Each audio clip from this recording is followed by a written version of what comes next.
السلام علیکم ورحمۃ اللہ وبرکاتہ۔ کیا آپ نے سوچا ہے کہ دنیا میں فتنہ ہمیشہ تلوار سے نہیں آتا، بلکہ اکثر فتنہ خیالات کے ذریعے سے، نظریات کے ذریعے سے آتا ہے اور سچ کو اس انداز سے بدلتا ہے کہ جھوٹ سچ لگنے لگتا ہے۔ حضور صلی اللہ علیہ وسلم نے اسی فتنے کو دجال کہا اور آج کل کے لوگ اس کو ایلومیناٹی کے نام سے پکارتے ہیں۔ سب سے پہلے ایک بنیادی بات سمجھ لیجئے کہ دجال ایک شخص کا نام نہیں، بلکہ یہ ایک طریقہ فریب ہے، ایک ایسا نظام ہے جو آہستہ آہستہ انسان کے سوچنے کے زاویے کو بدل دیتا ہے۔ اس لیے تو حضور صلی اللہ علیہ وسلم نے دجال کی باتیں نہیں بلکہ نشانات بیان فرمائے تاکہ امت دھوکے میں نہ پڑے۔ حضور صلی اللہ علیہ وسلم نے ارشاد فرمایا کہ دجال کے پاس جنت اور جہنم دونوں ہوگی، لیکن حقیقت اس کے برعکس ہوگی۔ آج ہم ارد گرد دیکھتے ہیں لوگ فحاشی کو آزادی کہا جا رہا ہے، اسی طرح ظلم کو طاقت، سود کو ترقی اور دین پر چلنے کو پسماندگی کہتے ہیں۔ یہ سب آنکھوں کا دھوکہ ہے۔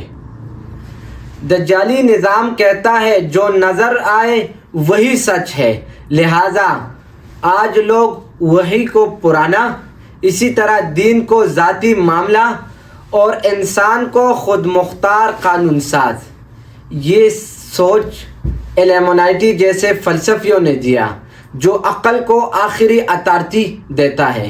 یہ کوئی نظام نہیں، یہ ذہن سازی ہے۔ حدیث شریف میں آتا ہے کہ حضور صلی اللہ علیہ وسلم نے فرمایا کہ دجال کے پاس کھانے پینے کے وسائل ہوں گے۔ آج معیشت کچھ لوگوں کے ہاتھوں میں ہے جو خوف کے ذریعے سے فیصلے کرواتے ہیں۔ یہی دجالی نظام ہی ہے جو پیٹ کے ذریعے سے ایمان پر حملہ کرتے ہیں۔ دجال آنکھوں کو دھوکہ دے گا۔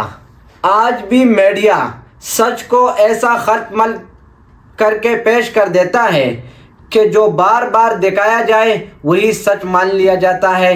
یہ اصل ایلومیناٹی نہیں بلکہ یہ اصل میں کنٹرول بیانیہ ہے۔ حضور صلی اللہ علیہ وسلم نے ارشاد فرمایا کہ دجال پوری دنیا پر اثر کرے گا سوائے مکے اور مدینے کے۔ آج ہم دیکھتے ہیں کہ ایک ہی کلچر، ایک ہی اقدار، ایک ہی معیار۔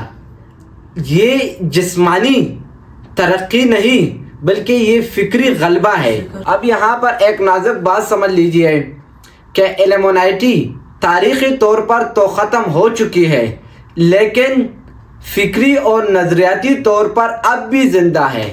ایلومیناٹی دجال نہیں، لیکن یہ دجالی فتنے کی ایک علامت ضرور ہے۔ یہ نام کا مسئلہ نہیں، نظام کا مسئلہ ہے۔ حضور صلی اللہ علیہ وسلم نے ان تمام فتنوں سے نجات کا جو حل بتایا ہے وہ ہے علم، ایمان اور قرآن سے تعلق، اور خصوصاً سورۃ الکہف کو زیادہ سے زیادہ پڑھنا اور اس کو سمجھنا۔ دجال ایک دن آئے گا مگر اس کا نظام ہمیں آج بھی آزما رہا ہے۔ اگر ہم نے آنکھوں کا فتنہ جان لیا، اگر ہم نے وحی اور عقل کے درمیان فرق سمجھ لیا، اگر ہم نے خوف کے بجائے ایمان کو چن لیا، تو یہ دجالی فتنے ہمیں کوئی نقصان نہیں پہنچا سکتا، کیونکہ فتنہ وہی کامیاب ہوتا ہے جسے ہم فتنہ سمجھتے ہی نہیں۔ اللہ تعالیٰ امت مسلمہ کو دجالی فتنوں سے حفاظت میں رکھے۔